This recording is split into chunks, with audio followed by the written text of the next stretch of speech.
கரூர் துயர சம்பவத்தில் அதிமுகவும் பாஜகவும் அரசியல் செய்வதாக டிடிவி தினகரன் குற்றம் சாட்டியுள்ள நிலையில் விஜய் மீது எந்த தவறும் இல்லை என ராஜா கூறியுள்ளார். நட்பு பாராட்டி கழுத்தறுப்பது பாஜகவின் சித்தாந்தம் என மாணிக்கம் தாகூரும் விஜயின் வீடியோ அரசியல் நல்லதல்ல என கிருஷ்ணசாமியும் விமர்சித்துள்ளனர். கரூர் விவகாரம் தொடர்பாக முழு உண்மையும் வெளிக்கொண்டு வருவோம்னு சொல்லிட்டு தமிழக முதல்வர் எக்ஸ் தளத்தில் பதிவிட்டிருக்காங்க. முதலமைச்சர் பொறுப்பாக தான் போன சனிக்கிழமையிலிருந்து அவர் செயல்பட்டு வருவதாக தான் தமிழ்நாடு அரசாங்கமாக இருக்கட்டும், காவல்துறை சரியாகத்தான் செயல்பட்டு வருவதாகத்தான் நான் நினைக்கிறேன்.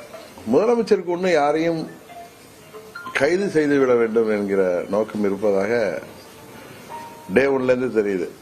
ஆணையத்துடைய அறிக்கை வந்த பிறகுதான் நாங்கள் மற்ற இதெல்லாம் முடிவெடுப்போம்னு சொல்லியிருக்காங்க. இது ஏதோ நான் அரசாங்கத்துக்கு ஆதரவாக பேசுறேன்னு இல்லை, நடக்கிறதா நான் உங்களுக்கு தெரியும். நியூட்ரலா நம்ம பாக்குறப்ப, ஒரு குடிமகனா பாக்குறப்ப எல்லாம் சரியா தான் நடக்குது.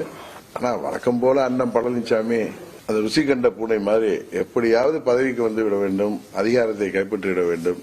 அவர் பேசுவதும் ஆடு நினைவுன்னு ஓனாய் அழுகிறது போல தாவகைக்காவிற்காக அவர் வக்கீலை போல வாதப்பட்டு இருக்காரு.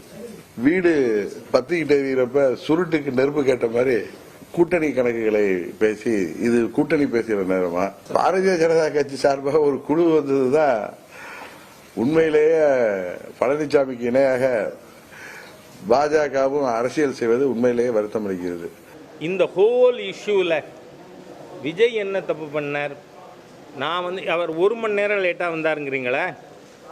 1 மணி இருக்கட்டும், அது ஒரு குற்றம்னு சொல்ல முடியுமா? வர்ற வழியில கூட்டம் இருந்திருக்கலாம், அவர் பார்த்து வந்திருக்கலாம், அதனால் தாமதமாக இருக்கலாம். அது கிரிமினாலிட்டி இல்லை. பாஜகவை பொறுத்த மட்டும் இப்படியெல்லாம் குட்டையை குழப்ப வேண்டும் என்பதோ அதற்கான முயற்சியை மேற்கொள்வார்கள். தமிழகத்திலே பாஜக யாரையாவது அழித்து தமிழகத்திலே உள்ளே நுழைய வேண்டும் என்று பாஜக பல ஆண்டுகளாக முயற்சிக்கிறது.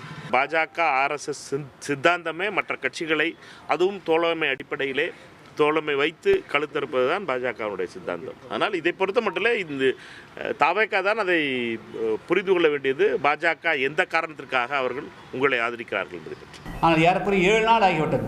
ஆனால் அவர் அரசியல் கட்சி நடத்தக்கூடியவர், அது 2026 சட்டமன்ற தேர்தலில் ஃபேஸ் பண்ணக்கூடியவர், தொடர்ந்து வீடியோ மூலமாகவே கருத்தை சொல்லிக் கொண்டிருப்பது சரியாக இருக்காது. களத்துக்கு வீட்டினுடைய கதவுகளை திறந்து கொண்டு வெளியே பேசிட்டோம்.